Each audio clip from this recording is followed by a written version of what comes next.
Train miss করে রয়েছি দর্শক ময়মনসিংহের বিদ্যাগঞ্জের মাঝে। তো এখন ট্রেন আছে রাত ঠিক 7টা-8টার দিকে। তো অতক্ষণ তো আর এই ট্রেনের অপেক্ষায় থাকা যাবে না, যেহেতু বাইরে এলাকা, থাকার মতো ব্যবস্থাও নাই এখানে। তো আর কি ভাঙ্গে ভাঙ্গে যাওয়া লাগবে। তো কাকা, আপনাদের যে স্টেশনের নাম দিয়েছেন বিদ্যাগঞ্জ, এখানে আসলে কি বিদ্যা অর্জন করা যায়, জ্ঞান অর্জন করা যায়? তাহলে নাম তো দিয়েছেন বিদ্যাগঞ্জ।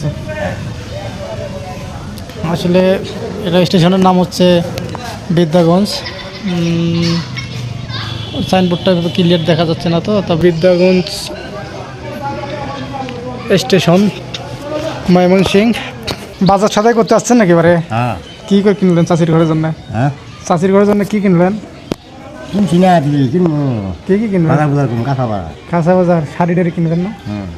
হ্যাঁ হ্যাঁ, শাড়ি আর কিনে টিনে দেন না? হ্যাঁ, আর শাড়ি টাড়ি কিনে দেন না? তাই কিনে না হয় মেক্সি নামছে, মেক্সি তোর বেড়া মেক্সি হলে কি চাষির ঘরে ভালো করে দেখতে পারবেন?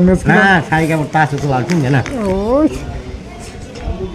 চাষির ঘরে মাঝে মাঝে ধমকানি দিবেন যে এরকম করে দিলে আমার ঘরের চৌকাট যদি হচ্ছে আমরা থাকে সাইজা গুজা না থাকে, চৌকাট কিন্তু পাল্টাইলে মু বলতে পারবেন না? কাহা তো দিনকাল যাচ্ছে ভালো আপনার?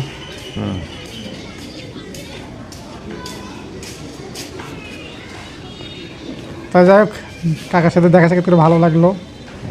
জীবনটা তেজ পাতা। এটা সেই ময়মনসিংহের Bidyaganj. So sad for me, 5 মিনিটের জন্য একটা ট্রেন মিস করেছি ময়মনসিংহ বিদ্যাগঞ্জে। যার বিদ্যার অভাব আছে তারা ময়মনসিংহে এসে গঞ্জে এসে বিদ্যা ক্রয় করে লেগে যায়। ঘোরাও হবে, জ্ঞান অর্জনও হবে। আসলে চমৎকার একটা বিকেলবেলার জায়গা।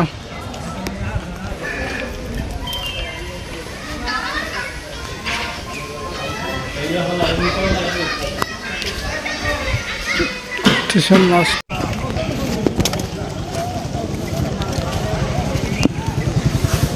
এটা হচ্ছে ময়মনসিংহ বিদ্যাগঞ্জ বাজার। কাঁচামাল শাকসবজির আপনার হচ্ছে বাজারজাত চলতেছে। তো যাই হোক, আমার লস প্রজেক্ট ভাই। আমার যেহেতু আপনার ট্রেন মিস করে লাইছি, ডাবল সময় পোস্টিং।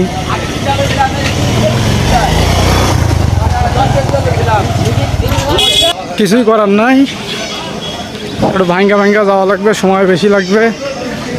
আসলে জীবনে সবচেয়ে দামি জিনিসটা হচ্ছে সময়। যেখানে 1 মিনিটের লাগে আমি একটা ট্রেন মিস করলাম, যার কারণে হয়তো আমার 2-2.5 ঘন্টা একটু সময় লস করা লাগবে।